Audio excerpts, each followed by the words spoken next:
I think this is the best. Best personal favorite. Best album. Dude, holy what's going on here? What's going on? There we go.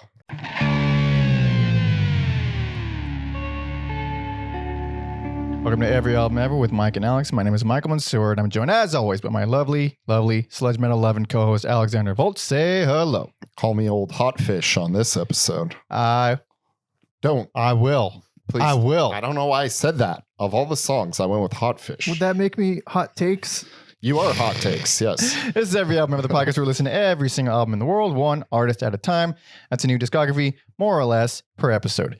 And today, we'll be finishing up all of the regular non-collaborative studio albums by Melvins. Hell yes. And of course, as always, we got Robert, my brother, joining us because he's here for all the Melvins episodes and a few others, but guaranteed every Melvins episode. Say hello, Robert. Howdy. So yeah, go and check out the episode 2 or part 2 rather of the Melvins episodes and part 1 as well. You should be seeing links popping up. You can find them in the description as well. Those were very, very fun, very delightful. I love this band. We all love this band. That's why we keep doing this. And we're here for going on like probably hour 5 of talking about this band. It's bittersweet, yeah.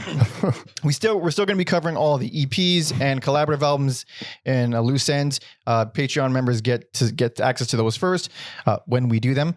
But yeah, speaking of Patreon, patreon.com/everyalbumever. If you want to help support us, get episodes early.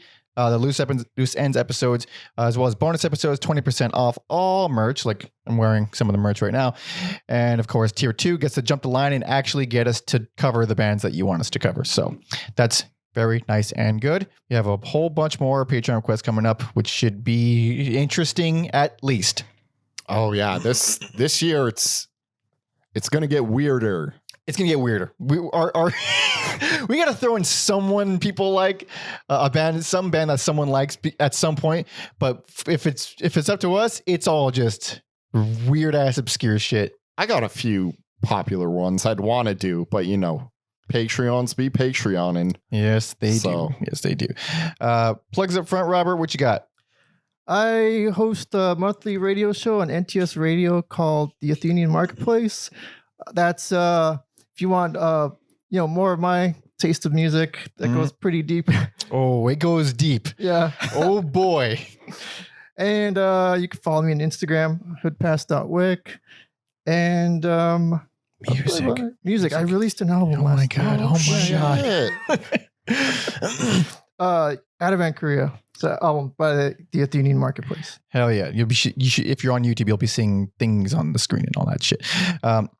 Yeah, and if you like the videos, if you want, okay, all right, you get it. Okay. Also, Spotify playlist on this era of the Melvins. This is 2012 to 2021. Yes. We got playlists associated with all the episodes as well as every Melvins episode. Different playlists for different eras, and it's all fine and good and wacky dacky. Link in the description. And I think is that it for plugs? I think that is it for plugs. Yes. Yes. So we're back here once again for more Melvins, and I don't know how y'all feel. It took 20 years, but I finally got a little bit fatigued this round. Really? Yes, I still enjoyed it. I still finished it faster than a lot of episodes. Yeah. Oh man, Melvins fatigue. That's why we separate these episodes by 10 weeks, so we don't burn ourselves out on a band that we love. But we'll be covering 2 double albums here, and I think that's what did me in. Oh, I forgot about. Yeah, that's true. One of them's a quadruple, at least. Oh, yeah. This era, because every era that we've covered has been very distinct. This one, I think, I find to be the most interesting. This era is I don't know. It's not weird, but it's kind of like, hey, we're the Melvins, and this is what we sound like, and this is what we're gonna keep doing, and our friends in the Butthole Surfers are gonna show up a lot. A lot. I felt like this group of albums was kind of maybe the most consistent, really the hardest to pick. Like I already one know is your best personal favorite. I already know what it is. Don't. I actually I already feel like know what it I is. try to guess like what your guys would be, and I'm like, I don't know, man. So many of these are kind of equal. I felt that way as well. Like I kind of have an idea what Alex is going to pick for words, but I Me too. I don't know for sure because That's so weird. so like toward the end of it, I was like, they're all like still good. They're not like, well, I think a couple of them are like fan makers, but Really, I don't know if they have that in this era. There's stuff I like a lot. Don't get me wrong. there were moments where like they still got it, man. They still got they it. still got it. They still got it. There's still plenty of things, but in terms of if someone was like, oh, I want to get into the Melvins. Yeah. I don't know if I would recommend anything from this. I wouldn't, maybe not first, but not right off the bat. Well, unless you happen to hear like a Beatles cover, and that's like, hey, that's not really like it's a for easy introduction, I think, for somebody that's just barely maybe easy introduction. but Inaccurate, misleading yes. introduction. Yeah, that is it. for this era. For this era, it's not that misleading because there are more covers than there've ever been here, and I love Melvin's covers because they're always the most unassuming songs. It's not like the Beatles aren't insanely popular, but you don't expect a sludge metal band to be covering the Beatles, so it adds that layer of like, that's neat, that's cute, and then other stuff that I don't even recognize it because I never heard the original stuff. It's like good choice of covers. I think the greatest coverers. I would modern agree. rock. Yeah. I would agree with that. As this history of our podcast shows, we usually are not fans of covers unless it gets real tiresome. People don't know how to make the song their own, but they always not with they do something. They always do something with it. Release more cover albums for all I care. They're the only band who I listen to cover albums of. Is that a sentence? The only band who I like their covers, basically.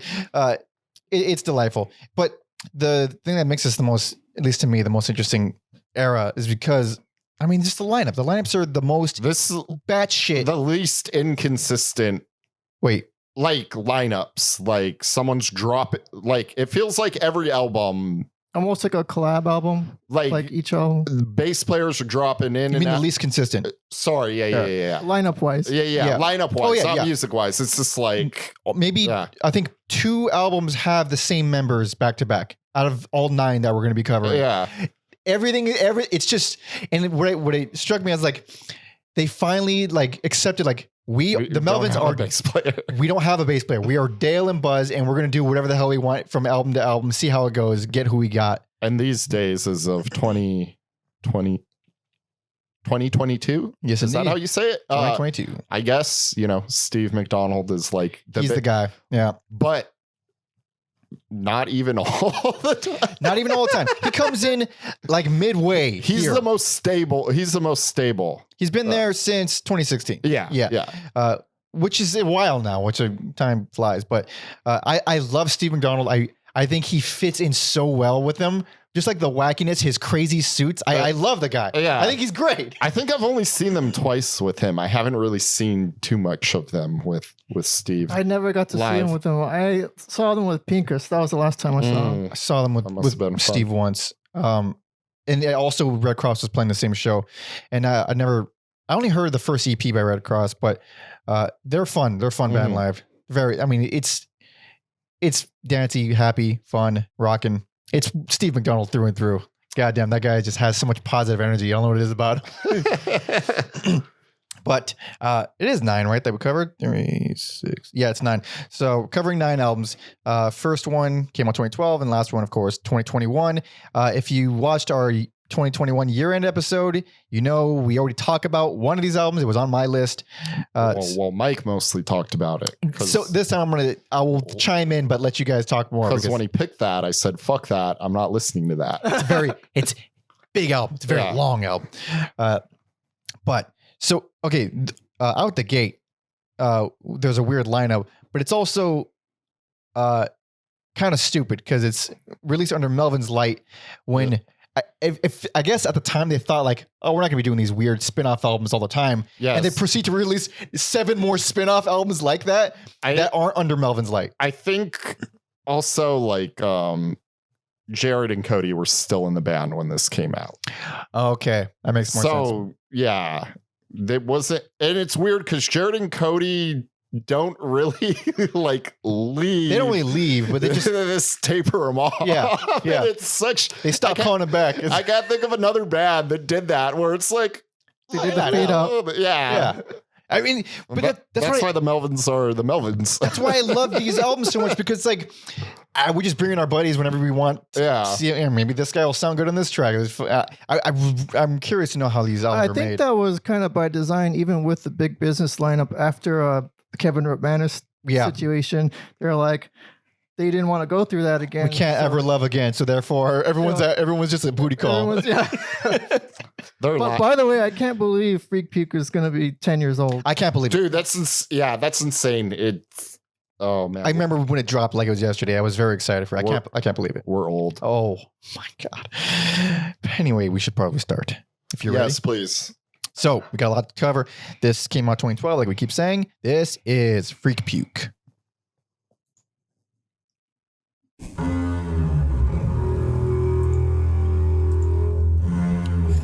I forgot how good this album was. It's been It's been a minute since I've gone back to it. Dude, man, the bass on here. Trevor Dunn of Mr. Bungle and Tomahawk, of course.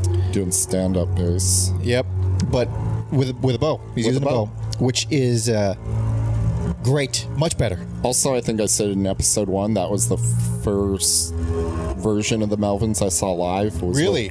Trevor Dunn, and they were doing Lysol. Oh my God, what a hell of a show! Yeah. Insane stuff. Yeah, this intro is scary. I love this. I debated, but I'm like, no, it's great. Yeah. Misleading of the song entirely, but still. But also, it's this like the whole stand-up bass aspect makes this like stand out in their discography. Yeah. It's a very cool album. Yeah, it is the only album of its kind in their discography. I was hoping there'd be some more stand-up stuff, stand-up bass, but this is pretty much it.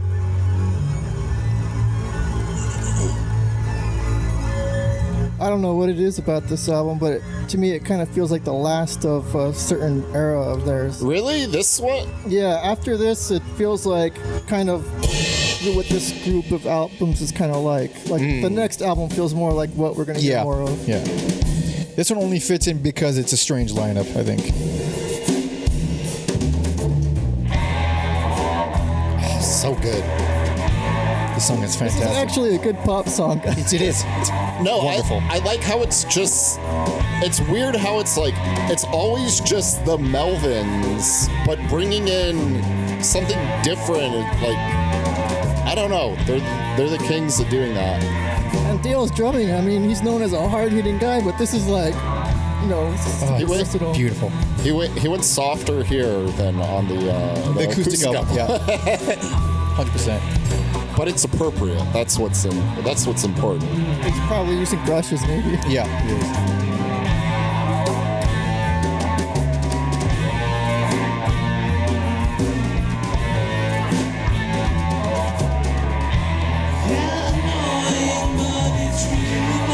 The production, I mean, it's super live sounding, but ultimately, I think that is the weakest part of the whole album, is the production.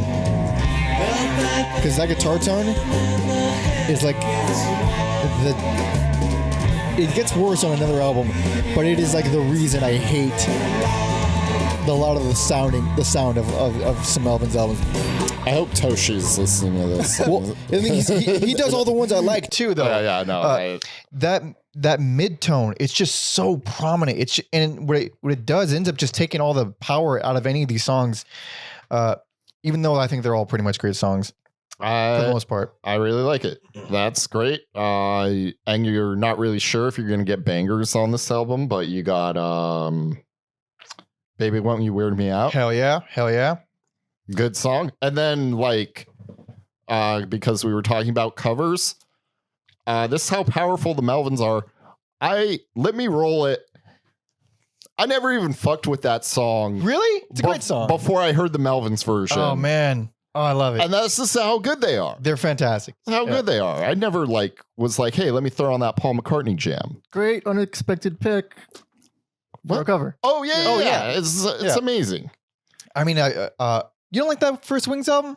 No, I do. I'm Okay. just like, You never really. I think I singled would it out. just like throw it on. Yeah. I was never like, that's the fucking Right, song. right. And then I heard the Melvins do it. I heard. Yeah. I think I heard this version before the original. Yeah. Made me go back to the original, and now So Do you know that One Wing song, "Love Take Me Down to the Streets"?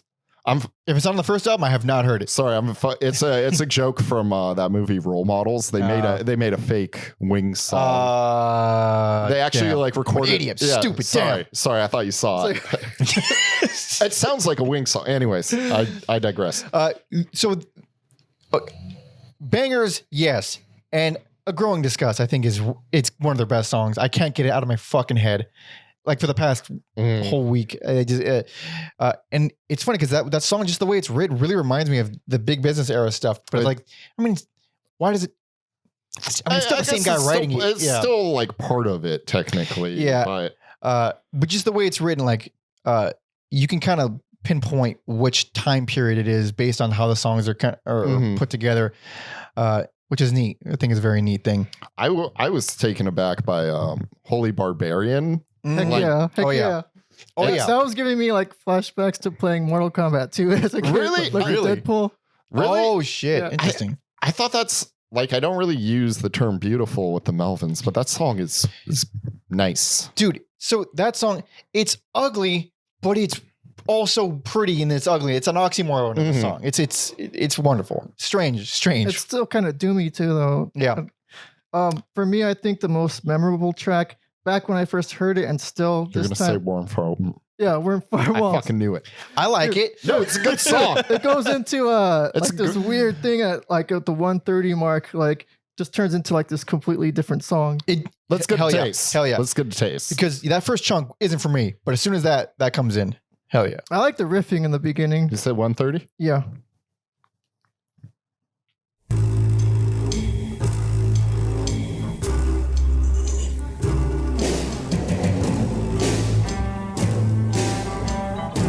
That bass sounds so good.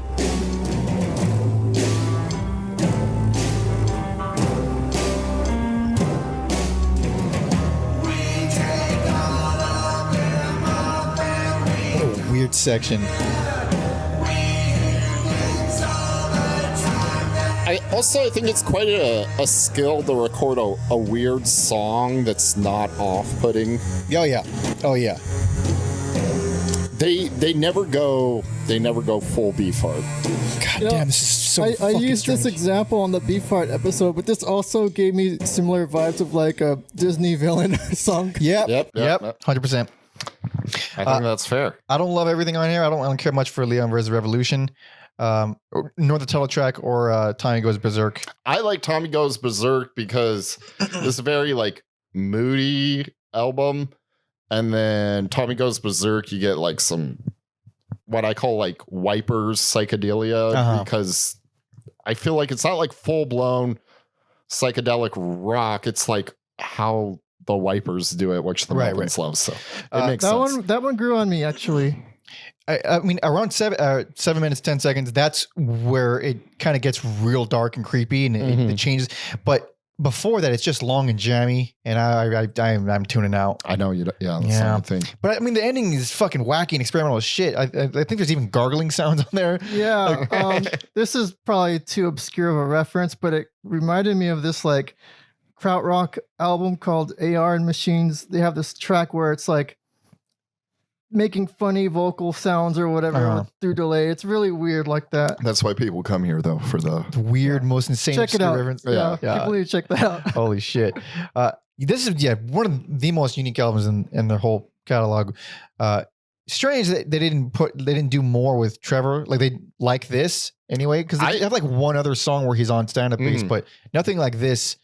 I think they're Strange. touring pretty heavily with him, I think, for this album, weren't they? That sounds about right. Maybe I feel like I was like seeing the Melvins live every time, and then I just kind of like tapered off, and I was just like in a haze, and then it's like, oh, it's been years since I've seen the Melvins.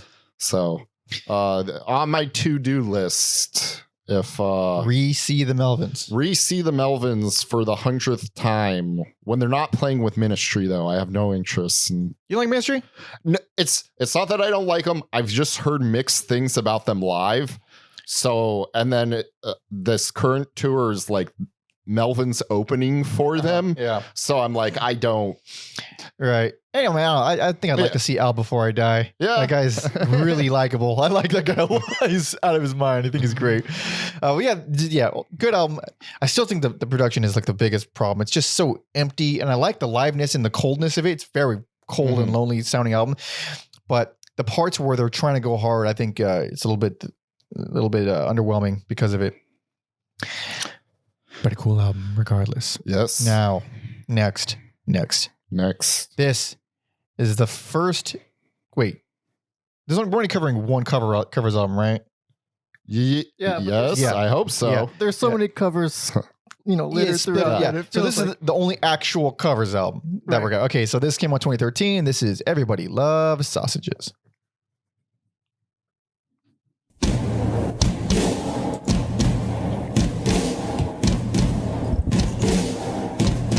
I know Alex likes this. Hell yeah, I do. It's a classic song. Fucking Venom. Yeah. With Scott Kelly on vocals. It was funny. I listened to this album a lot when it came out. But again, it's been a while, and I'm like, those are some Scott Kelly ass vocals, and sure enough. Yep. Yeah. Hell yeah. Also, it's funny, like how it's kind of like War Pigs. Yeah. But it's not Sabbath. I don't think I've ever heard the original. I like it better than War Pigs. Well, yeah.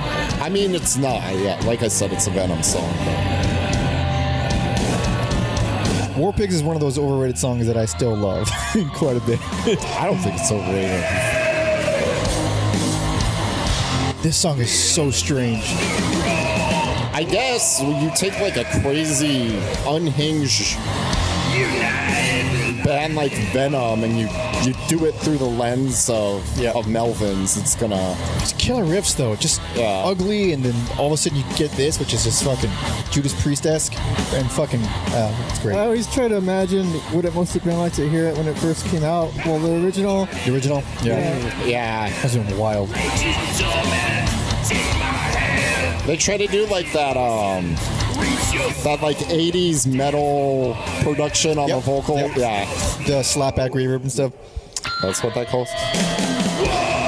God damn. And Scott Kelly's even affecting his voice in a way that it sounds very like he's not doing his standard Neurosis stuff. So this is like their best covers. Well, I think it's better. I mean, compared to the Crybaby, That's going to be the main comparison. 100%. Yeah. Oh, I mean, I didn't like that album very much, but this is wonderful. I mean, everything on here is good.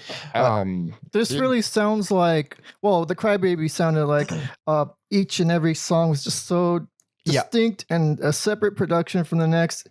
This one, you got a range of guests, but it all feels like they're friends with all the guests. It's all like cohesive and then Big Business is only on 4 tracks, but this is the album that feels like the end of an era, if you will. Oh, good. Yeah, we get them maybe once more. We get them once more, but it's kind of like this is it.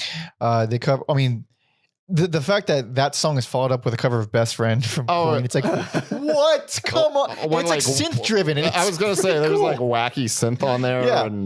And Cody and Jared are on there. I'm like, I never even liked that song, but it's a great cover. The only one I couldn't, my dislike of the song couldn't let me accept it was Black Betty. I love it. I wish, because there's a few like 11-minute songs on here. I wish it was like 11 minutes of oh, Black Betty. It's the better, because like there's something about that song I like, but I always found like the vocals off-putting, and then so it's just like the Melvins fixed it. Not only that, it's way faster. That's why it's faster. I get buzz vocals. Like what's not to like? It is a good cover, and Jared and Cody sound great on there as well. Yeah. You got some Mark Arm on Set It on Fire. That's what I thought was funny, because the last covers album was like, to JG Thurl. I thought it sounded like Mark Arm, and then Mark Arm actually is on the next cover. JJ Thurl is on here as well. Yeah, It sounds way better than he did on the Crybaby, by the way. That's my favorite track on the album. Which one is it again? Station to Station. Oh, yeah. Dude. Oh, yeah.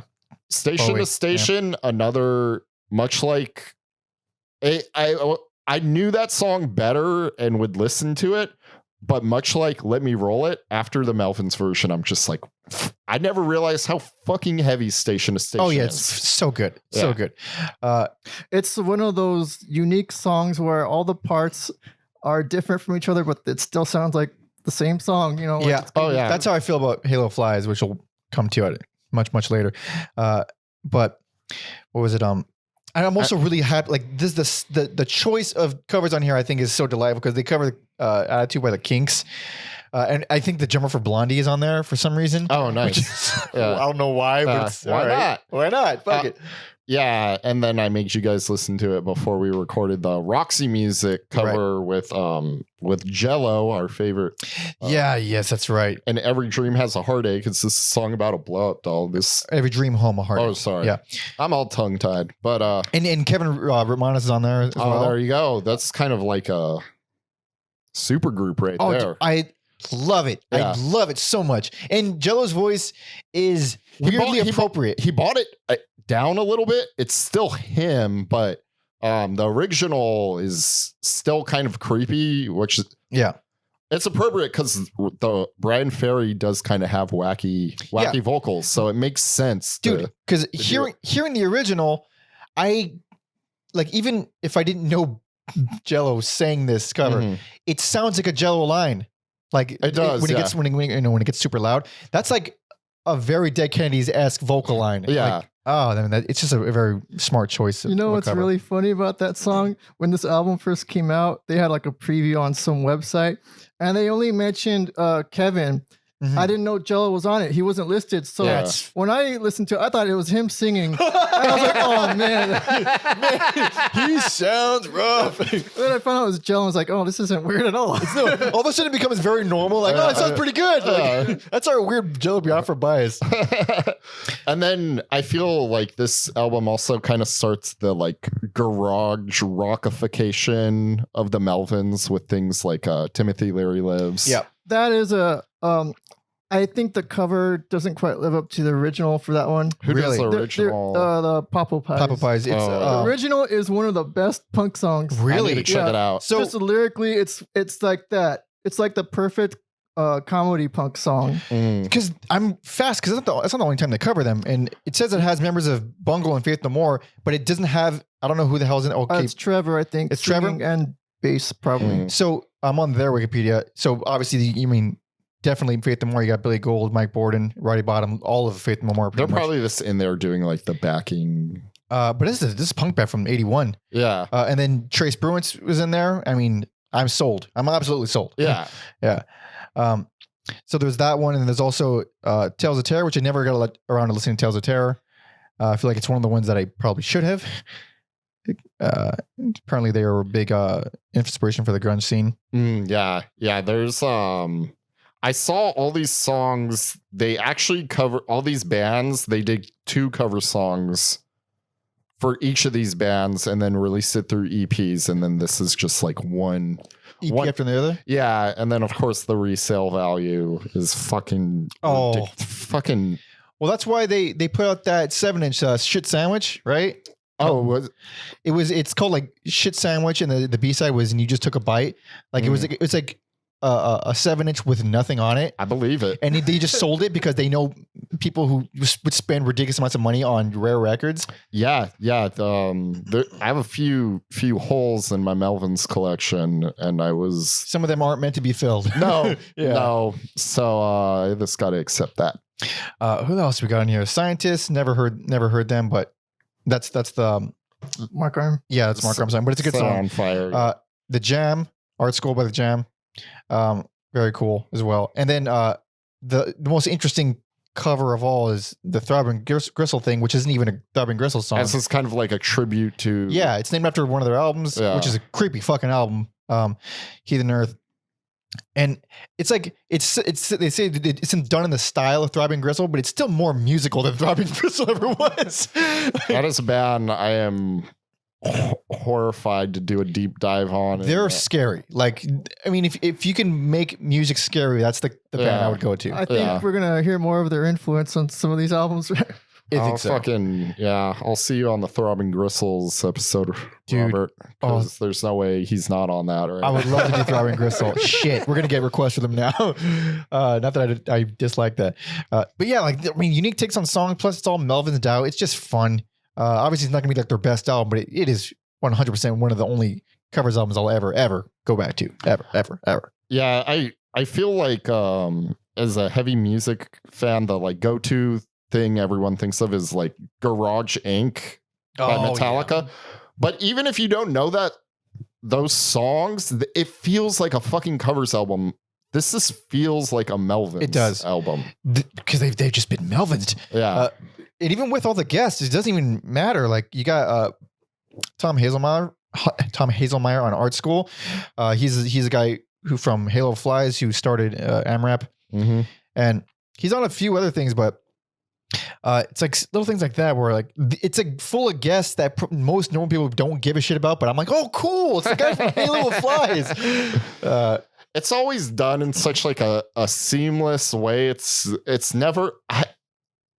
It's like this feels like a backhanded compliment, but it's not. It's like you said, it's just the Melvins. Yeah. Oh, last thing before I forget, fucking John Waters and Divine made a song. Oh yeah, was it Female Trouble? Female Trouble. Oh, I just thought that it was like a song that shared a title with the movie. I didn't realize it was for the fucking John Waters movie. I think Divine sang the original, I think. Yeah. Oh shit. I have to see the movie still. I'm afraid to watch any of those movies. I saw it once when I was like a teenager. It's fucking wild. It's probably funny. I've only seen Pink Flamingos. As far as that goes, yeah, that movie's horrifying. I only saw the one scene. I mean, this is the. You know what? I like Joe Dorowski. I should be fine. I should be fine with those two movies. Anyway, cool covers album. But let's move on. You ready? Yes, sir. Hell yeah. This 2013 as well. This is Tres Cabrones. I could have did the accent, but I chose not to. Tres Cabrones. Yeah. Cabrones. This is one of my most neglected albums going into this. Many of these were neglected for me, so this is one of them as well. And this is what I think they dropped the cute names. It's like, but the 1983 lineup. Yeah. Los Melvins. Huh? Isn't it say Los Melvins? That'd be funniyer. It's on the cover, I think. Is it? So we got Dale on bass and Dillard on drums. That is I don't know, it's such a neat thing. Like, you know what? Different genre. Let's just get the old guy. Let's just bring him back for one last hurrah. For like the 10, there's probably more than 10 fans that like. Yeah. Well, I mean, the Mangled demos came out before this. Yeah, so. Or was it around the same time? It was probably before, and I think it was before. And then it probably like sparked interest and. Dude, Buzz is so wacky. These are almost Mike Patton-esque vocals. He's just going all over the place. He was hanging out with Patton and Jello before recording this song. He hangs out with them a lot, doesn't he? Hey, can you guess my favorite song on the album? Tie My Pecker to a Tree. Good guess, dude. I know you, motherfucker. Well, I don't know if it's my favorite. I don't know if I have a favorite, you. but it's an honorable mention. In the Army. You gotta play some of it.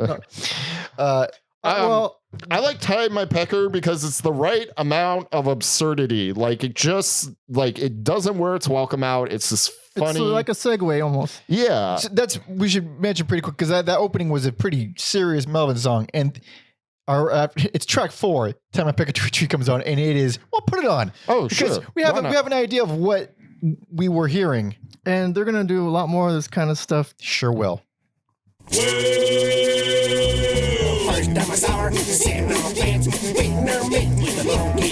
I was working out when I heard this. I was like, "What? Come on, it's a good workout song. What the hell? What's going on here?" Song.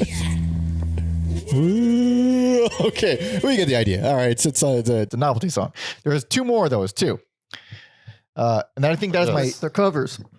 Yeah. I mean, technically, I saw 99 bottles of beer on the wall and I thought it'd be like a cute little segue song. And it kind of is a segue song, but I was like, yeah, this fucking works. that's my favorite of all the novelty songs. Yeah. When they start yelling beer at the end. it's hilarious. Yeah. It's hilarious. It plays right into I Told You I Was Crazy. That it's song just- rules. Yeah, it's Great just a song. good 1-2 punch right there. Yeah, that's not. I mean, those ambient, almost circus sounding organs in the beginning are fucking awesome. Yeah. I think and then Buzz is doing some like almost Iggy Pop style vocals. Yeah, I think because it's assortment of like covers and I don't want to say like reimagined songs, but a few of these songs did pop up on like singles and EPs, and they just kind of like put a like stamp on it. So This, I think this is more. Oh no, finish your thought. oh, that was about it. They just kind of like, well, they're drifting out there in space. Let's just like Put 'em all in one. solidify it. Mhm. Yeah. Well, I mean, this is probably my least favorite sounding album, production wise, out of everything here, because it's like super busy. It's like every song has a million things going on at once. A lot of overdubs. It's heavily distorted. But again, that fucking guitar tone, it's so mid-heavy. There's so many fucking mids.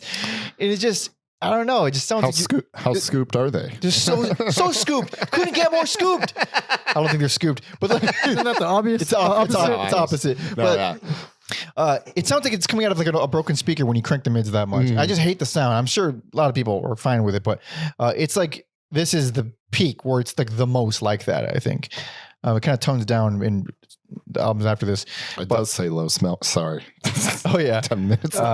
but I mean, what was it? Stump Farmer is strong too. I felt like Buzz hadn't sounded that much like Buzz in a long time because the past few, and then even later on, he's doing a lot more vocal harmonies, a lot more gentle. Yes. But that he's doing his whole thing. It's been a while. Yeah. Yeah, It's been a while. Stick 'em bitch. It's fun. Stick 'em bitch. Oh yeah. Yeah. This That's is another Papa Pies cover. yeah. It's not a super strong album, but It's stronger than it seems on the surface. 100%. The last 3 tracks, I'm out pretty much. In the Army, which is another novelty song, and then Walter's Lips. I like it more than Stick 'em Bitch, honestly. But they feel like they started out with this really crazy, almost just strange writing with like obviously I told you I was crazy, where it's just you got some weird stuff in there. You got the novelty songs, and then it ends with just 2 garage rock or punk songs, and they feel somehow just wonky. Like it feels like uneven. it does. I like it, but American Cow almost feels like out of place because it's just this big, heavy. American. Oh yeah. I mean, I still like it. No, and Buzz goes good. wild. Yeah, there. I love it. no, I like that. It might be my favorite song on the album. Yeah, but like, speaking of like, just the performances, Mike on drums, like he's fine. He's good enough to not be distracting. But I do miss Dale. Yeah, I mean, if I wasn't like, if you told me it was Dale, I'd believe you. So if you lied to me and told me it was Dale, I'd be like, all right, but it's mixed really low and he's not doing anything crazy because the drums are mixed way lower than everything else. And I'm sure that was on guitar purpose. heavy album, probably. I think. Yeah. don't have that power that Dale brings. Yeah. So he's missed, but they're not like bad songs because of it at all. But we got some more. We got some more, baby. Here we go. This is 2014's Hold It In.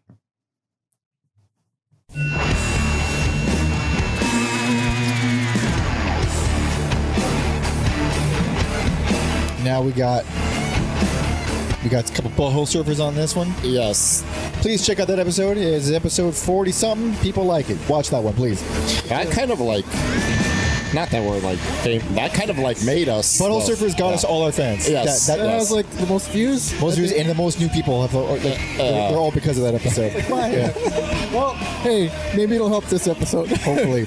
I'm glad I can say I'm forever grateful to the Butthole Surfers. I already was, but I'm double. We all should be in some way or another.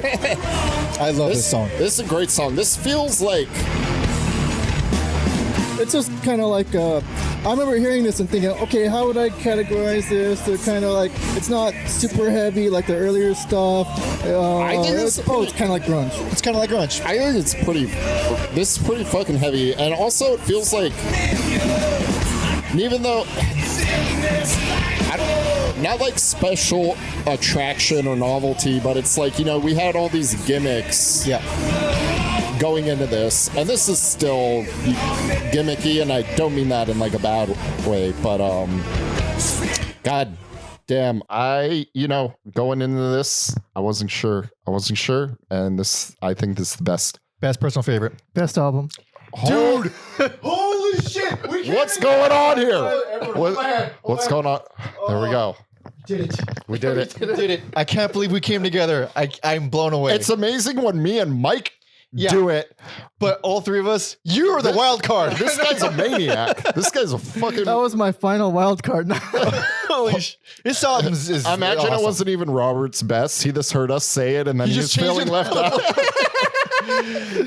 This album rules. This has got Paul Leary and Jeff Pinkus. We also covered Paul Leary's most recent solo albums. Check that out as well. And Pinkus will be here for off and on for a while. Yes. I was not expecting this to be this much of a Melvins album. I didn't know what my picks were going to be going into this. And then I listened to this. I was like, oh, fuck. Yeah. And then this held. It Hell held yeah. the whole way. Yep. This has that flow of a great album. Absolutely. Like beginning to end. I mean, I didn't know if you guys were going to go for that for best because of like the last track, you know. Oh, that's the But that's most classic. difficult. That's classic Melvins. House of Gasoline? Yeah. Oh, yeah. Dude, the creepy bass line on, let me pull this up. Was it about here?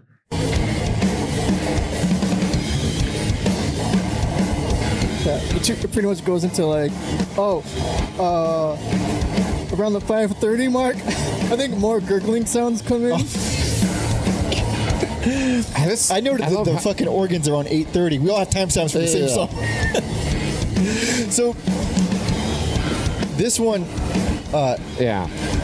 I think like this one will scare off people for sure. But I don't find it to be any worse than any of their other long experimental songs. Like you compare this to fucking Spread Eagle Beagle, I'm choosing this one 100% of the time. Oh yeah. I would agree. And then because I feel like we're working in reverse. It's funny.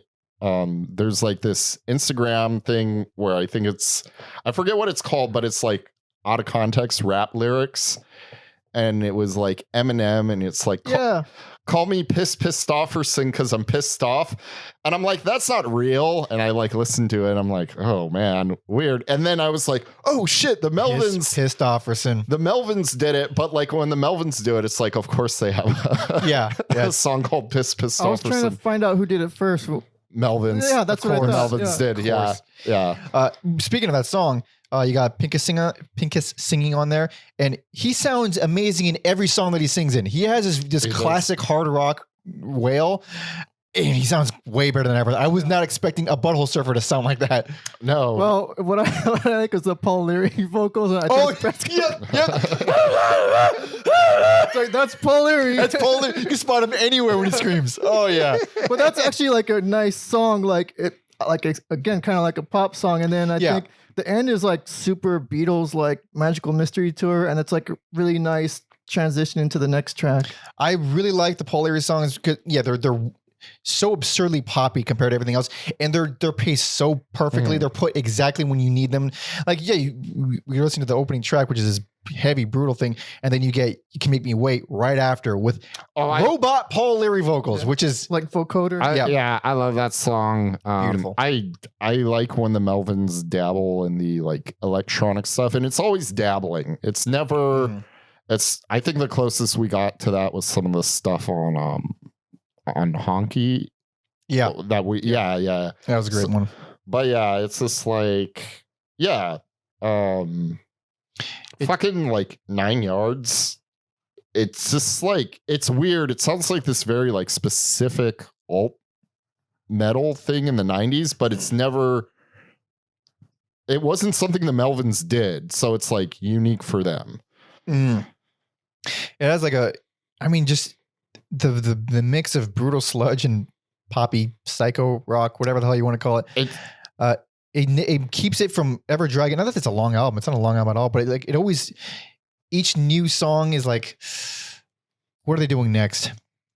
It's always unpredictable, but not in a way that's like experimental sounding. Still feels like the same album. Yeah, exactly. I think at first the Paul Leary song sounded most out of place, but then I just got used to it. Like especially on like third listen, when the Paul Leary song is coming in, you're like, fuck yeah, hell yeah. It's more exciting somehow. Also, there's this kind of something humble about like doing a supergroup thing, but you're just going to put it out as as a Melvins album. Yeah, this is a total super. I mean, but it does sound like a Melvins album. I gotta mention fucking Onions Make the Milk Taste Bad. I think that's my favorite track on the album. Goddamn, I would agree. So good. When it gets spacey, that song rules. It's real good. It's real strong. Also, Sesame Street Meat. Hell yeah. Hell yeah. Great title too. Great title. That bass sounds incredible there. And that's one thing I learned through all these albums. Pinkus's bass is badass. It's always somehow dirtier and heavier than every other bass player. Yeah, he's good. He's real fucking good at what he does. Oh yeah. When I saw him playing, I think he was playing a aluminum Flying V bass. Really? Yeah. Hell yeah, brother. Was it a Kramer or a Chavez Bean? It was like I think electric. Yeah. Okay. So, yeah. I still want one of those guitars, man. I'll never be able to afford one. Goddamn. Unless we get some more patrons. Unless we get more patrons. Buy me an aluminum guitar, people. This is, I wasn't expecting to, because I mean, I'm unfamiliar with a lot of these albums, but I wasn't expecting one that I forgot existed to be this fucking good. Actually, this whole era is this kind of a haze to me, so I'm glad we did this podcast I can know where I stand. I was just gonna say real quick, I saw this video on YouTube and this guy was doing a rundown on the Melvins albums. You know, like where to start off for somebody new to him. I think he said Hold It In was like, good, but not like one of the better ones from the era. He's a fucking cocksucker. You heard me? All right, find this video. I was like, wait a minute, wait. It's like, I'm pretty sure it's the best one. It's the bit. No, it's fantastic. I don't even. Yeah, if we had to rank all their albums, that's a whole nother. That's a whole different podcast. I hate rankings in general because like I think it was ranking for newcomers. Yeah, that makes more sense. You're not a cocksucker. I'm sorry, sir. It's just I'm getting heated up. I'm a very passionate man. But this is a great album. It's great. It's awesome. I'm gonna keep going. I'm gonna go back to this one for a long time. And glad to get reacquainted with it. Hell yeah. But we got some more, baby. I'm gonna talk. All right. Yeah. I'm good. I'm good. We got another novelty album. This one very oriented around bass. Hence the title you will hear in a moment. We got Steve McDonald's first appearance. He's now with the band. We got the big business guys on here. We got Pinkus. We got Trevor Dunn. We got Chris Novoselic. And we got Mike Dillard. All over the place here. So this came on 2016. And Dale. Yeah. I mean, he's in the band. He's in the band, but like on bass. On bass. This came out 2016. This is Bases Loaded.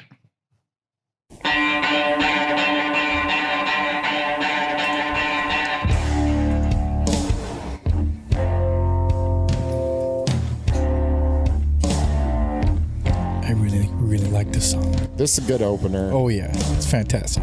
It's subtle. It's quiet. Takes its time and it's long, but it still works as an opener.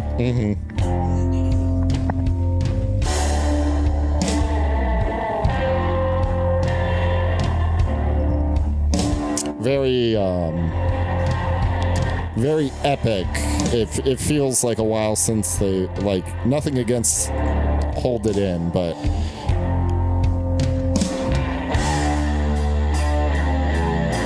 God damn, the song rules. I mean, this album just fucking is good. Yeah, I could almost see this being kind of close to Hold It In. This was close. Yeah. It was close for me. Yeah.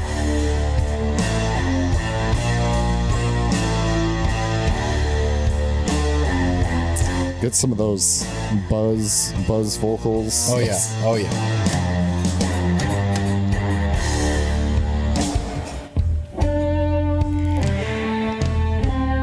I wasn't kidding when I said the song takes its time. Yeah, I thought it was gonna happen already. I thought wrong.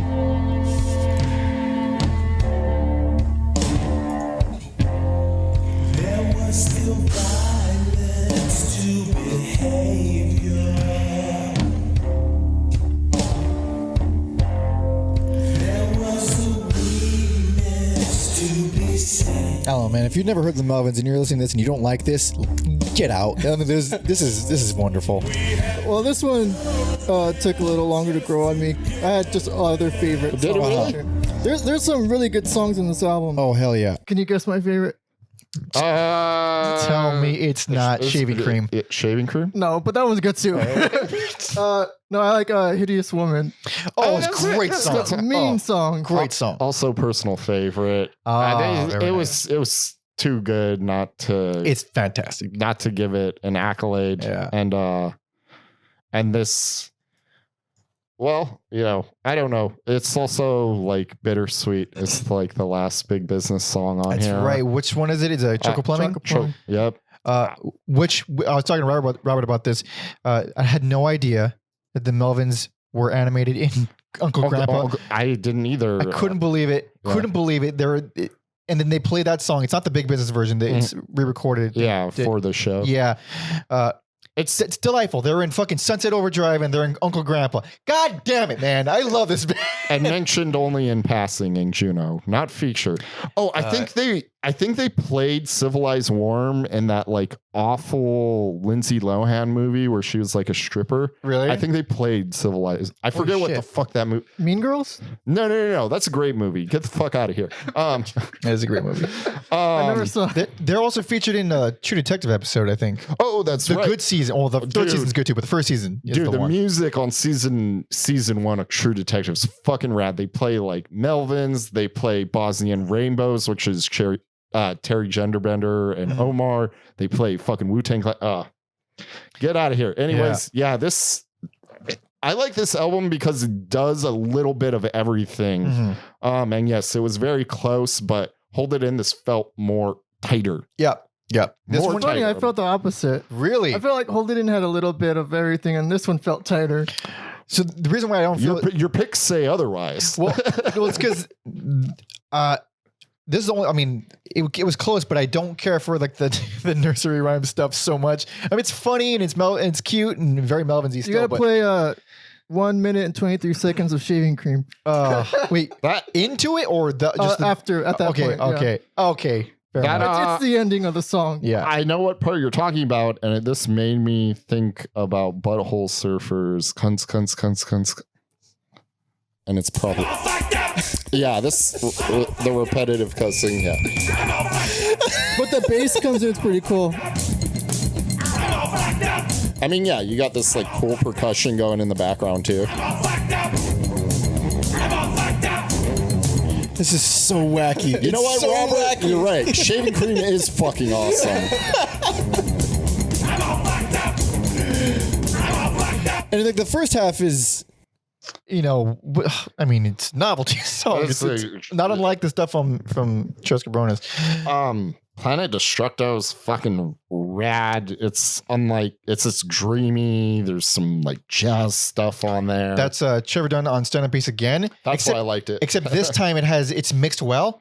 I don't like it. And I was disappointed by it. You got your wish and you didn't. Yeah, overall, because the first half is like, all right, it's fine, and then it goes full jazz in the middle, and it just kind of takes off from there. But I feel like it just kind of like went nowhere for most of it. I got horrible Pogues PTSD on Maybe I'm Amused. Oh, I like that one. Oh, it's I cute. don't- I don't- I don't love it either. I don't love Unless it. it's Weird Al, I don't want to hear an accordion for a while. And Dude, the accordion is of pretty course, Novoselic's like, I gotta play the accordion. I'm sure it wasn't his idea. When I think it was. when I heard that, it wasn't what I was expecting. I No, was expecting same. not to like it, but It's not a bad song. I'm just, It's fine. I don't love it either, though. It's hokey and it's goofy. But yeah. I mean, what isn't when you bring an accordion into it? Beer Hippie fucking slaps. Oh yeah. The first of many Beatles covers, well, unless you count that Paul McCartney one, but Right. I like how I want to. It's yeah. just the Beatles, but with Buzz singing. Yeah, it's pretty straightforward. It's inconsequential overall. I didn't feel it hurt anything. It was cool. What was it? Captain Come Down. Again with Hell yeah. with fucking Pinkus on here. I mean, it's Pinkus, right? Yeah. Yeah. Pinkus on Captain Come Down, and You then can really honestly tell when it's him. It's just whenever it's the most dirty, heavy fucking thing ever. yeah, I like the 1-2 punch of that and Hideous Woman. Hell yeah. And then that's the first Steve McDonald appearance. No, the first track is Steve McDonald. Oh, okay, yes. Yeah, that one in I Want to Tell You, and then what was it? Hideous Woman after that. And then Warpuss. Yeah, this like, Warpuss is great. Yeah, this as close as you can get to like a rockin' good time. Yeah. Heavy and macho, yeah. Yeah. That's this. I mean, given the song title, you want it to be heavy and macho. Oh yeah, it's gotta be Warpuss. Hell yeah. Like the title of Phyllis Dillard. I think it's very clever. I like the song too. It's Mike Dillard on drums on that one. And then you gotta and then Mike loves a good ball game. Oh well, here's the thing. So the closer is Take Me to the Ball Game. Weirdly charming. I like it way more than I think I should. I like it a lot. I mean, yeah, I think Buzz has gone on record on saying he likes sports without a clock to it. So he likes golf. He likes baseball. There's a very funny footage on YouTube. The golfing one? When he took the day off, there's that one. I was going to bring up when he went to a Twins game and they were just looking at random people and the announcers were like, who is this guy? Oh, yeah. And like, he didn't know he was on TV. The announcers didn't know. It's just like, what is up with his hair? And it's this Buzz like trying to enjoy a ball game, and these announcers are like, where did this guy come from? Oh my God. They had no idea. But yeah, him being interviewed at a golf course is also funny. There's the one I think he took Dale and Steven to golf or whatever. Yeah. That was a pretty funny one. That's sweet. Oh, I love that. God damn. If any of you take me to golf, I will kill you. I will never. I would love to go golfing. I couldn't play. I would not do well. I will never. It's a very non-judgmental sport. I will. Are you kidding me? I thought it was just mostly walking. Money is lost. Guys are going to get away from their fucking families there. Well, when you get married, you'll need to do that too, Alex. I'll need to take up golf because any other hobby is an immediate no. Can I go play Magic the Gathering with the guys? No. Can I go play golf? Yes.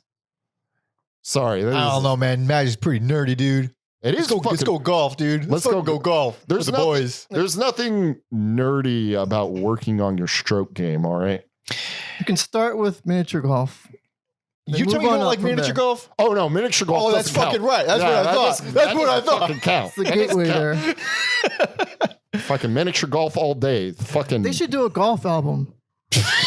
I mean, I don't know what that would entail, but I know they can. Well, if they can do it bases loaded, you know. Oh, that's cute.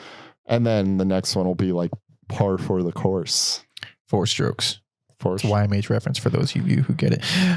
What if it was 4 strokes and it's the Melvins with the strokes? Fuck. It would never happen, but what if, you know? That's kind of a weirdly poetic bad name for what happened to the singer. I mean, he doesn't have a stroke, but he talks like he does. Yeah. I mean, I never thought they'd do an album with the Volta guys, but they fucking did. So. Oh, shit. So Alex's personal favorite, fantastic album, great stuff. Wacky and exciting lineup all throughout the whole thing. Great riffing. Oh, hell yeah. On to the next one. I'd say you start with Death. I think that's the most fair thing. There's no fucking... Yep. But this came out 2017. A big old fat album. This is our first double album. This is A Walk with Love and Death.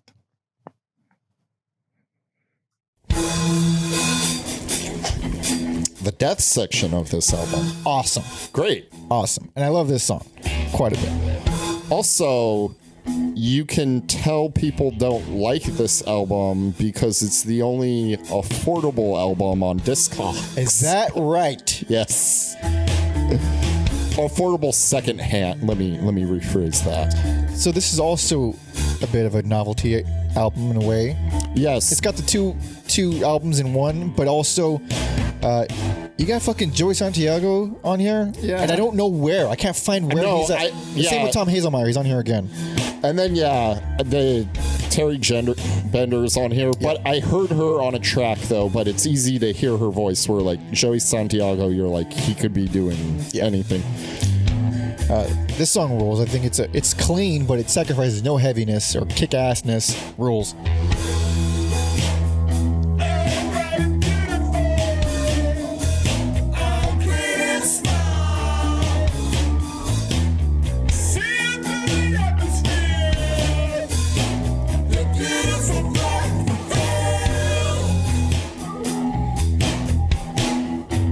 I feel like there's a lot of openers like listening to these where it's like it's the Melvins, but it's like this restrained, like quieter. Yeah.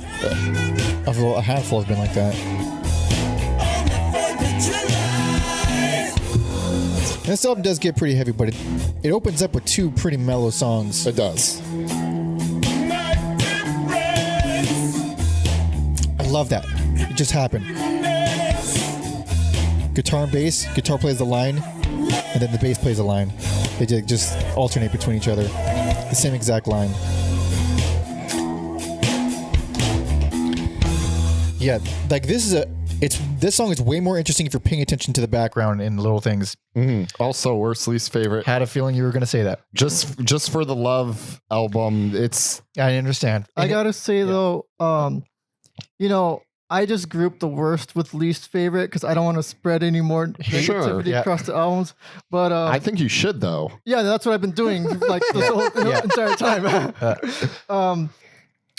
Worst least favorite for Death. Personal favorite, Love. There you go. You're out of your mind. You're lying. Oh, I'm not lying. Shut the. Dude, hold on. I knew it. I fucking knew it. It's not even shocking to me anymore. I don't even, wait, how? It's not even a good question to ask. Explain? Here we go. Here we go. This is what people pay. Oh my God. If you had to pay money, this is what people paid their money for. Let's do it. It's like he's doing it on purpose. I don't even know. No. Well, yeah, on purpose because I like it. It's a bit at this point. You're making a mockery of us? No. Mockery of us, huh? You think this is a game? Wait a minute. You're going to make people not take it seriously. I recommend it. Okay. So. All right, here we go. Okay, so brief overview. Death is a Melvins album. It's like a straight up Melvins album. Love is a soundtrack to a short film, and it sounds like a soundtrack to a short film. The problem, well, I'm just going to get this in real quick before Robert goes on his rant. The problem is it's not enjoyable at all. I found it to be not enjoyable at all. On its own. Kidding me. Nothing. No redeeming value. I like the hidden joys quite a lot. And I like Give It To Me. I like those two. I like those two tracks really. Yeah, Give It To Me is the only thing resembling music. It's a song, but I like the hidden joys. Hidden joys is cool. It is very creepy. Very creepy. Well, because it's like a kid who's observing the cover of Stag. He's describing the album cover of Stag. Is that what that is? He's seeing it for the first time. That's interesting. Oh shit, yeah. But yeah, it's very cool actually. I don't know. That's why I knew you guys wouldn't be listening to it. I know you guys would just be hearing it, but not listening to it. Well, I try, but so much of it is just it's ambient. Actually, I want to say, go for it. With the exception of Edgar the Elephant, I really like that song, but the rest of it just kind of like you don't. You know what? Oh, wow. What? So you don't like any of Death? Oh, I like it, but just compared to like stuff like Bases Loaded and Hold It In. It is weaker, but I still think it's really good. And that's why I couldn't give this anything bad because I think the Death side is so cool. But it's like 50-50. It's basically Sophie's choice. I have to pick something. It's like, I don't think it's bad, but like when I compare it in context. But you also love the love. Yeah. Okay, so explain, give me that. I want that. Okay. The Melvins have this unique thing of combining like the creepy with like the hilarious. Yes. This like hits that like just all throughout. And each piece is like, they're not that long, like a minute or two. Very each. short. Very yeah, short. so it doesn't overstay its welcome. Personally, it's just me. I've always kind of found like field recordings and that type of stuff really interesting. It just gets my imagination going. And I've seen a little bit like some parts of the film, but it just like, it just makes me just imagine more. I don't know. Like Parkhead, like I had like this cool moment listening to it. It was like the other day when it was like super, super windy. And like there's a part where I'll call it a song. Yeah. It starts winding down. And like right when that happened, the power went out, the Oh my lights God. went out. It was like the perfect timing. This Holy is just shit. like a really like trippy like album to me. And you know, and that's followed up with my personal favorite, T-Berg. T-Berg. So what about T-Berg did it for you? Just play it from 3:30. Okay, we're doing it. We're doing it. Oh man. So fun. 3:30, you said? Yes. That's when it really gets going. Jesus Christ. Jesus fucking Christ. All right, ready for that drop? You ready for that drop? Bass drop. Goddamn things to throw it off. 31 years these motherfuckers stole from me. What's the context of this guy? Fuck that shit. That's pretty funny. He's dying. This For those is- who are watching the video, he's dying right now. This is gets going.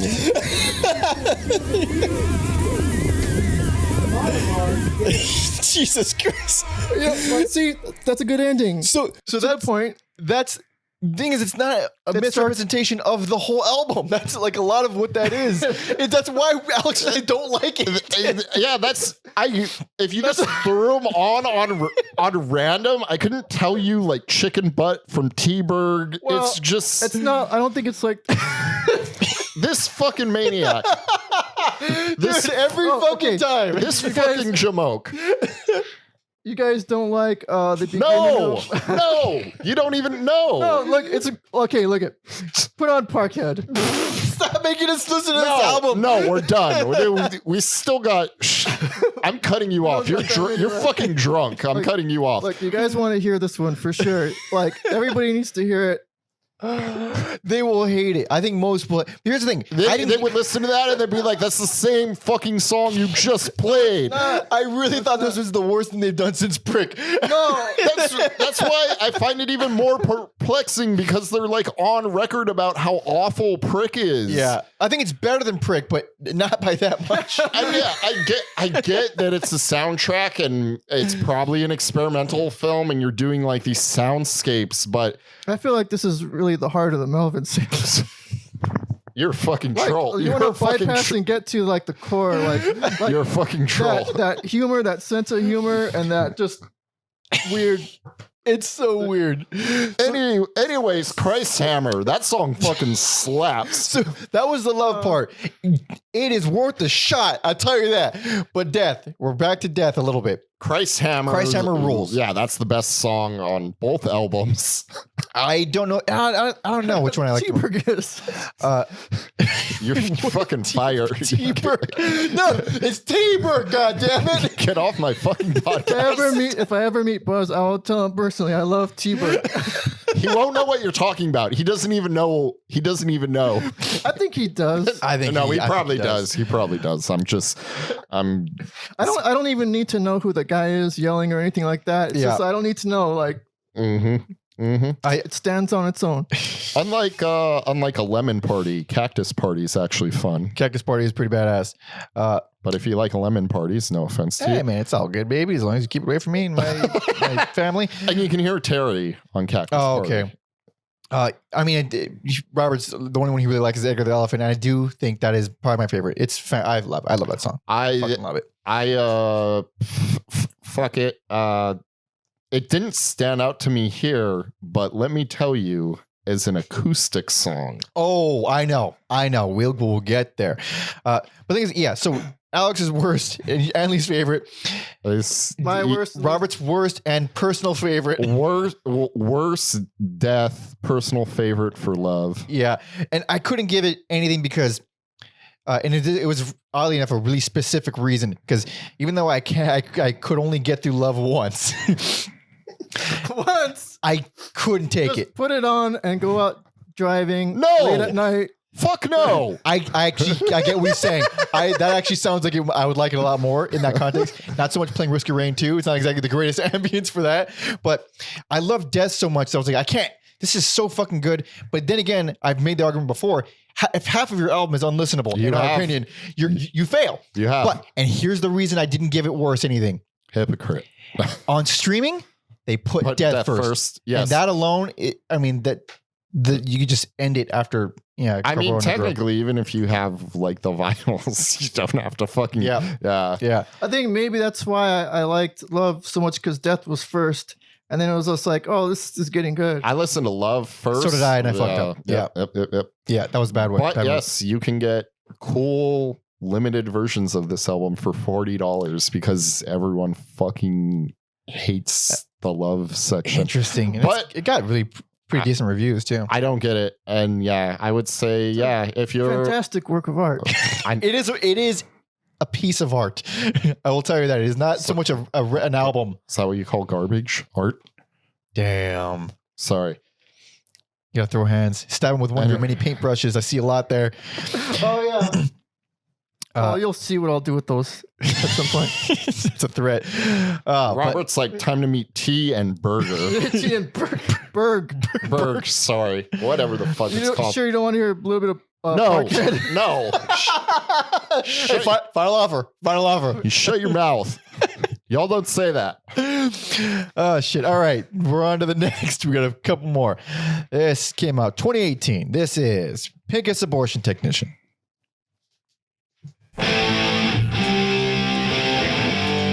Get 2 bass players instead of 2 drummers. Yep. Which just makes me want to see a version of the Melvins with 2 bass players and 2 drummers at the same time. That's a big bottom, dude. One still just buzz on guitar though. Oh yeah, of course. Big bottoms. Big bottom. Sorry, this is a good song. Great song. Fun song.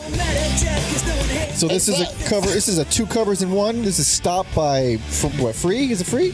I didn't even know that. No, I don't know who it is. It was written by Jerry Ragavoy. Is this Steve singing or Dale? I thought it. It's probably Steve. I think it's Steve. Yeah. He overall has a stronger voice than Dale, I'd say. I actually like this album a lot. Really? Yeah. It's kind of deceptive at first because this part sounds normal enough. And then, is it? I don't think anybody put a timestamp for when the second cover comes on. When it gets very Primus-like. Well, when it just covers the Butthole Surfers. Oh no, I didn't. So it turns into a Butthole Surfers song. So this is Stop Moving to Florida. The Stop is the first cover. Moving to Florida is the second one. Butthole Surfers fans will very much be familiar with that song. Very familiar. Classic Butthole Surfers song. I never liked it. You never liked it? You don't like the lyrics? I like the lyrics a lot. Yeah. I think it's hilarious. Actually, I'll just say I saw them do that live, and Buzz did such a great job with the vocals. Oh, for with Moving to Florida? Yeah, he was born to sing that song. Yeah, well, he did like his own version, his this really demented kind of like crazy, way better than the album version.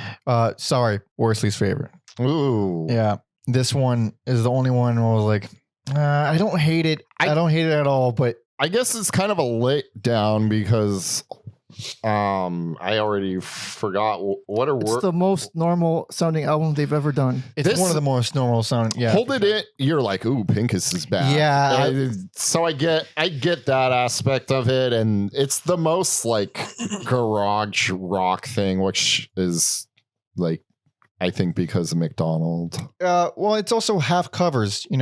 8 songs total, and It's also really short, though. it's very short. It is very but short. it's still like, okay, so it opens up with like those. So Embrace the Rub. Well, we'll go on. What are you gonna say? Oh, I was gonna say, I just fucking Don't Forget to Breathe is a 5 out of 5 star. Oh yeah, song. 100%. It's wonderful, amazing. Love how creepy, uneasy it is, and then you got those Asian sounding plucks. Yeah, don't know it's what it just is like exactly. Holy shit! Like It's a banjo. It's a banjo. Not a banjo? It's a banjo. that's Okay, right. Whatever. I guess. Well, banjos can sound Asian. I mean, to me, that song alone is worth it. And then Flamboyant. Flamboyant Dog. That's the Yep. one. Those man, fantastic. those 2 songs are so cool. That Back to back. Yeah. Those are fucking incredible. But I don't even dislike the rest. The only things I don't like are honestly the intro, Stop Moving to Florida, and then Break Bread. Break Bread is the only song.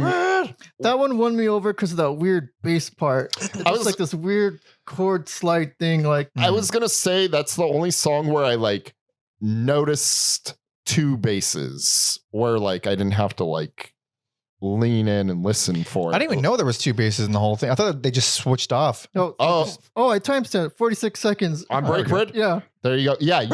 No, you can hear like two basses playing on it. 46? Mm-hmm. Thank you, sir. I finally did it. Yeah. Oh, I think it just ended. Oh, no, you said 40 seconds in. 46, yeah. Oh, maybe I went a little too far. I think you went a little too. I think you went. Maybe try 40 seconds. This guy, okay. It'll come around again. I'm going to go 20 seconds in.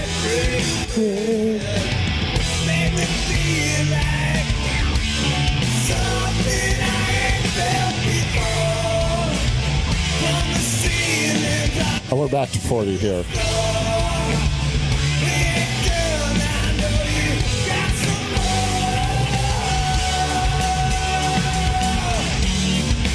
Yeah, you really can't hear the two basses. I know what he's talking about. I didn't timestamp it, but yeah, it's there. That's the most noticeable song. The slide thing at the end there, I did catch that as well.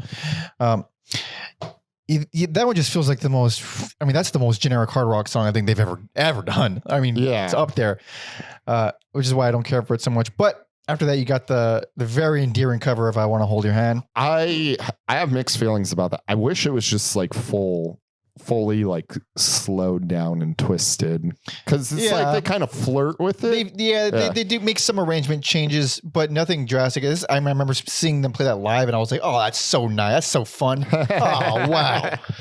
Well, it's got a noisy outro. Yeah, it's still Melvins the fuck out for sure. But it is, damn well, it's very recognizable. I can't think of another Beatles cover that I probably like as much as that one. Really? I can't think. None's coming to mind right now, but I really like that cover. I don't think about Beatles covers too much, honestly. Because what can you do? I know. We're just going to, I will say Pre-Nut Butter, brilliant name for a song. It's a great name. Yes. Good Great intro. name. Yeah. I like it. It's also really weird seeing that song being Buzzle's only writing credit on a non-covers album, which is weird. Like everything was written by Pinkus, or it's a cover. Also, Flamboyant Duck was co-written by Dale, but Pinkus pretty much for everything else. Not enough buzz. Not a buzz. And they close it with Graveyard, another Butthole Surfers cover, which I love. I mean, I love the original anyway. That was on Locust Abortion Technician, I'm sure. It was like two versions of it on that album, right? The slowed down one and then the regular like rock one. Man. And then that's probably why this album is called Pinkus Abortion. Yeah. I was expecting a lot more Butthole Surfers-ness with a title like that. Yeah. And I was honestly expecting more heaviness. Maybe, I was pretty let down by this one.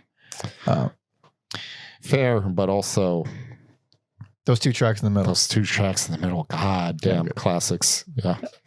It's pretty consistent. I mean, it keeps it at a level, maintains it, and that's over before you know it. Can't complain. Fair enough. But got two more. The two that were just released. One of them I talked about a lot. One of them I briefly mentioned in our year-end episode. But let's get into it. This came out 2021. This is Working with God. Round, fuck around, I fuck around. Yeah, fuck around. Fuck around, fuck around. This puts a fucking smile on my face. I love this cover so much. And all they did is put fuck in it. But it's still, they nailed the vocal harmonies. They did it right. Folks fucking up and down this fucking street. I gotta find a fucking place where the fuckheads meet. That reminds me of my friend in high school. He would do this thing called the motherfucking remix, where you just see how many times you can fit motherfucking in between. I bet it's a lot. Yeah, you can do it a lot. Yeah.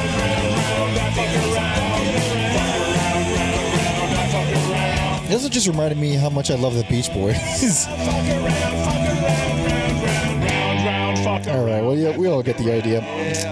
They like to replace words with fuck. Yes, fun album. Fun album. I Don't love it though. I don't love it It's either. fun. I don't love it. That's why I didn't make my year-end list, but I still like it. If it is maybe a bold claim, their silliest album ever. Yeah. Silliest. Funnest. Oh yeah, lighthearted. because then there's also what's the other fuck song? Fuck you. Fuck you. Yeah. It's cute. I think it's funny. It's not. I don't think it's a great song on its own though, so much.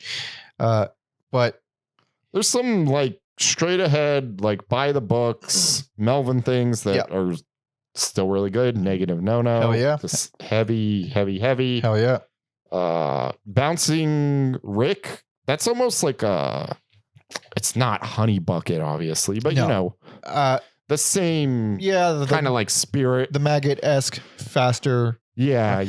I don't love that one so much. It's okay though. I do like Caddy Daddy a lot.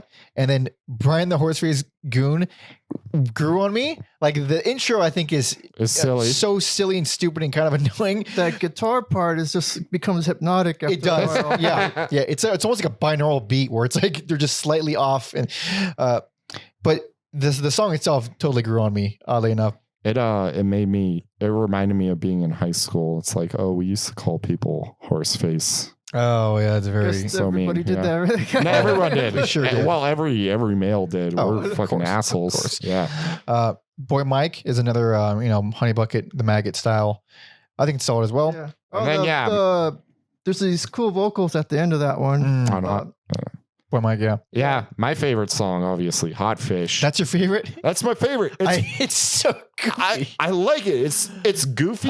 Fish.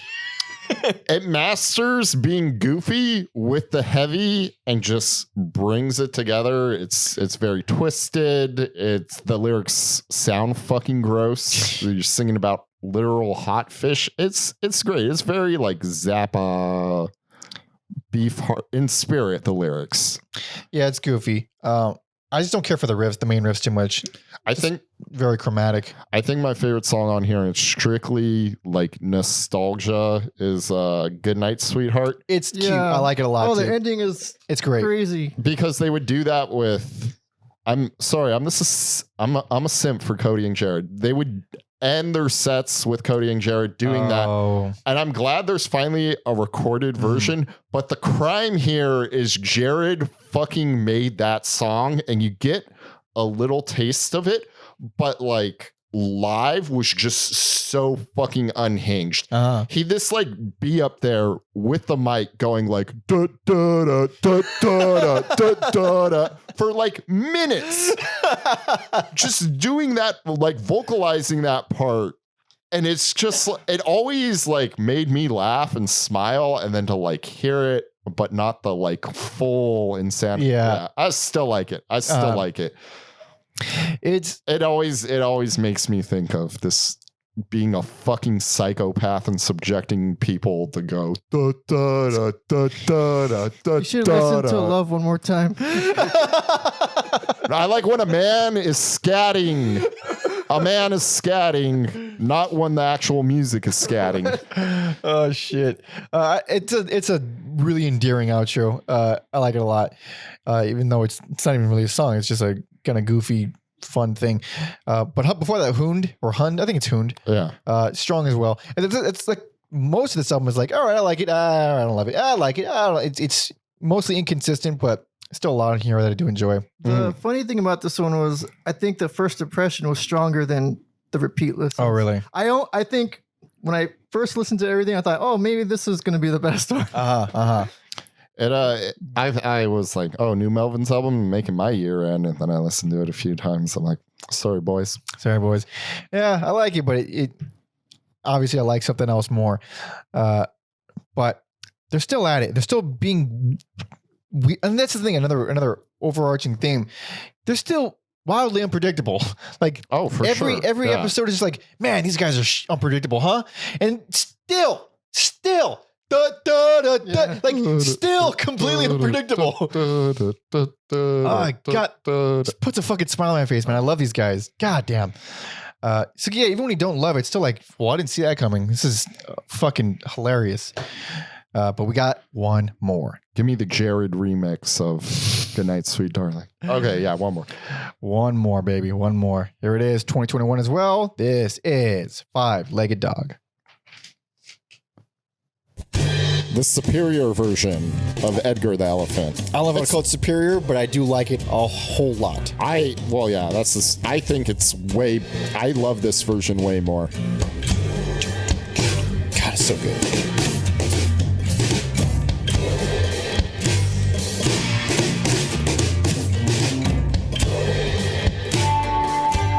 I love how big like, man, you really hear those cymbals ring on this. It's like they went in like, no, we're deliberately not using brushes. We're hitting with sticks. Dale's fat ass fucking 2x4 size sticks. You just check it. See him in the Home Depot trying to pick out drums.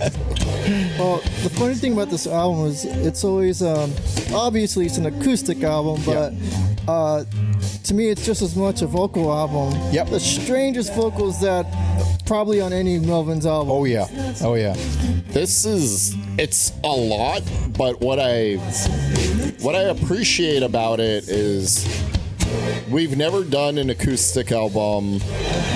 We're not going to taper it off and give you like multiple albums, which they still could because they have thousands of, I'm sure, or I'm exaggerating. They're around like 500 songs, like no joke. So they could do a part 2, but I kind of just appreciate we've never done one. We're just going to package all of it into one thing. Yeah. It's overwhelming, but like It's the way it needs to be. Here you go. So I mean, everyone knows this is on my year-end list. I like this album quite a bit, and it's 2.5 hours. Okay, it's real long. It's a lot. But I love that it's that long, and I don't like long albums, but I love that this is that long because this is 36 of their best songs. There's not a single bad song on the whole fucking album. Like, Great selection. it just shows like how impressive their entire career was. It's kind of like a best. It's kind of like a best of. Yeah, which is but there's also still a straight- new album too, Yeah, kind of. but it's also strange choices, like unusual. I wasn't expecting shit from Ozma to be on here. oh no. Oven is so good. Yeah, exactly. I Flies was the one for me where I'm like, oh, well, not the first one, but one of, and then I think you said it on the year end, like, why would you do an acoustic version of Hung Bunny? But it's fucking amazing. Dude, it's a different song. Yeah, Like it's- Robert said earlier, it's vocally driven. Now Yeah. it's a vocal song, Mhm. whereas before it was just, instrumental sludge for the most part. That's what's funny because I Flies, it made me notice for the first time, hey, this is a good vocal line. It's a great vocal Yeah. line. I always thought that, but you just really, To me, the best songs on here were the ones that caught me off guard, like Hung Bunny, and then later on, like a Halo of Flies, like, Dude, it's holy one of the best shit. covers. I absolutely adore it. It's so good. It's like, it's medieval sounding. It's kind of majestic at times. Like, The most surprising thing was how many of these fucking songs translate just beautifully to acoustic when they're the Melvins are the heaviest fucking band ever. Like, I just got a flashback. I think I made that call on the first episode where I was saying, some of these songs would probably work with a different arrangement acoustically, and I named like Pitfalls and Serving War. shit. Oh, yeah. At the Stake. Yep. At the Stake, I think is like awesome. one of the, I don't know, I love it. best covers of their own song. It's so good. It's like it's like a minute and a half or whatever, but it's like it's almost alternative rock. It's great. It's great. not much has changed, but I love Don't Forget to Breathe so much. It's almost the same song, but it's almost the same song, but I'm not gonna fucking complain. Just give me more of that song. I couldn't believe how good it sounded acoustically. It's just they've just fucking nailed it. After listening to it, I'm like, oh yeah. After all of them, you're like, of course that makes sense. I don't know. There are some I didn't even like note all of them because it's a beefy album, but like I don't care for the version of Hooch. It's not. Oh really? It's not bad. Nothing's bad on here, but yeah, I don't know. Like I said, I just kind of appreciate like we're gonna do, and they may do more, but in theory, we're gonna do one acoustic album. Yeah. Here you go. With everything. it's so many unusual, like Hooch. I like it too. I like it, but I think the vocals are jarring. I do think they work overall though, because so many of these songs they're like, okay, I used to scream this and yell this, but now we're gonna do this giant wall of vocal harmonies and make it really pretty, and it's just unusual, and I think it works for a lot of them. It's weird. I Flies is the only song I felt lacked, like I was missing the punch of the original. Whereas most of them, like all the Big Business era songs, still feel super giant and heavy. Like, you know, even New War God and Billy Fish and what are some of the ones later on? Well, I don't know if this is going to be a Civilized hot Worm. take, but I think I like the Turtles cover better than the original. Oh, that's right. It's was it Sway? Outside Chance. Nah, that's not Oh Sway. no, Outside Chance. Sway was Stones- Rolling Stones. So yeah, I'm getting mixed up. I don't know if I remember the original. It's on like Nuggets. Oh, that's where I heard it. Yeah. You know what? It's a fair point. While we're talking about vocal harmonies, fucking, I don't know why. I always like the words "To We Are Doomed," so that's another like track where I'm like, yeah, That's feels right. that one's great. Just as good as the original, I think, which we haven't covered yet, but we will on the EP episode. And I mean, I talked about this on the year end, but they cover Flypaper by Brainiac. And first of all, like, no one was expecting a Brainiac cover. And then second, they changed the riff so slightly to make it happier. Yeah, And it just fucking works. Yeah. God damn, it's great. good. So I do not recommend listening to this all in one go. I would just break it up into sections. Yeah, it though. is technically two discs if it was like CD, you know, but still very, but like, I'm just so like pleased with the choice of track listing. Mhm. And then this version of Growing Disgust, I think, is my favorite version easily. I feel like, I mean, God damn, that song is great. You did allude to that earlier. Hell yeah. And then other songs like Anaconda has a completely different intro. The same with Night Code, completely different intro, which is like little things that they didn't need to do, but it just fucking it makes a difference. It makes a huge difference. Also, I should have looked at my notes when you brought up Pitfalls. I'm glad they revisited that because yes, I think that album's underrated. Oh yeah, Yeah. Honky, yeah. Super And it's cool to like we still remember. Exactly. I was super happy to see Honky stuff on here. Same with it. Was it Lovely Butterflies? There's even bootlicker stuff on here. There was even bootlicker stuff on here, which I think I felt and sounded a lot different than the originals. Very Mhm. different. Ba- Very yeah. different.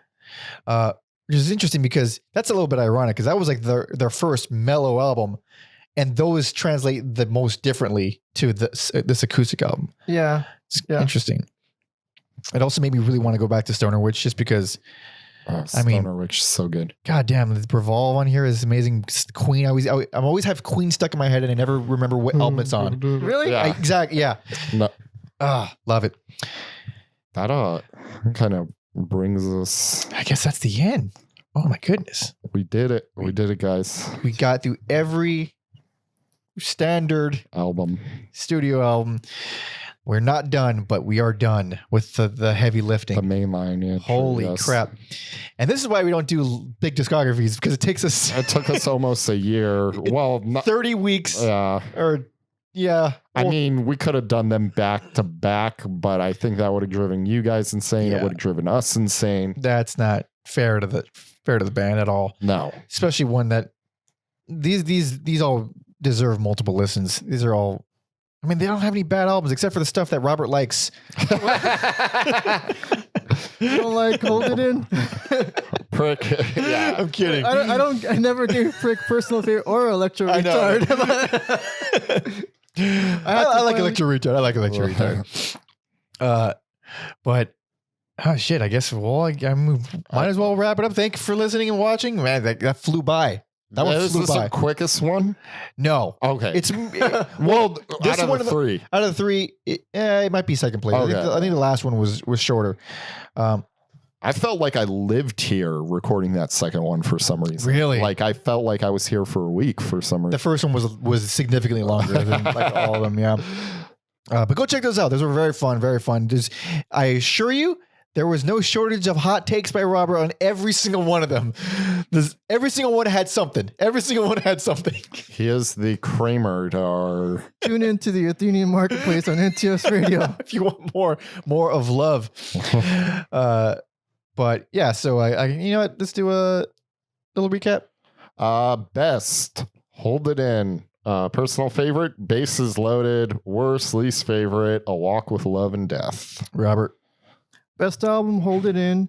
Worst, least favorite, Death and I Love Love. What I mean, worst personal favorite. Or worst What least did I say? favorite. What That's did I right. say? Worst least favorite / personal. Yeah. That's a first for us. Not surprised it's from Holy shit.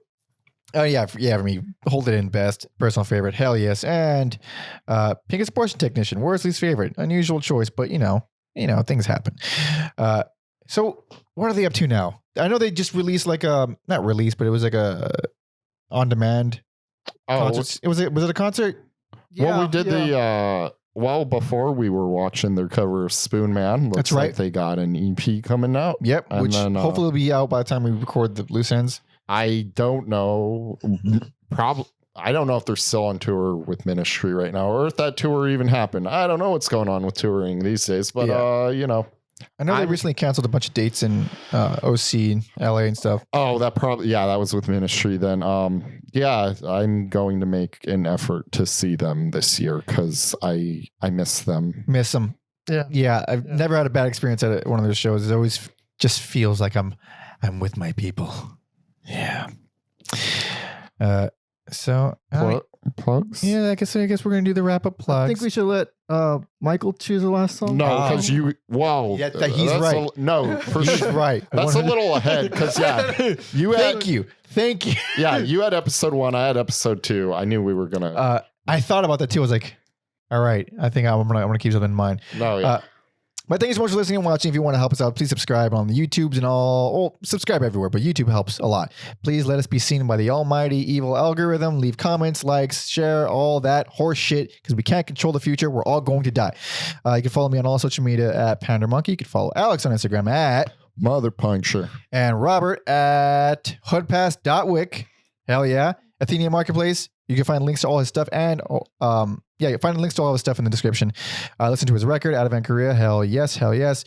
Spotify playlist on Melvins. You know where to go. Description. And lastly, patreon.com/every album ever. Please give us money. We're dying. I can't find a job. It's getting scary. Bonus episodes, early access to loose ends episodes, 20% off all merch, and of course, tier 2 gets to jump the line and actually get us to listen to the bands they want us to listen to. So please do that. Thank you. But here we are, baby. I hope you don't want anything off Melvin's light. Here we go. Out of love. This is T-Berg. No. I got. Come on, hot fish. It's been it's been in my head way too long. I'm going with the acoustic Growing Disgust. Hell yeah. Hell yeah. So thank you all so much for listening and watching. See ya.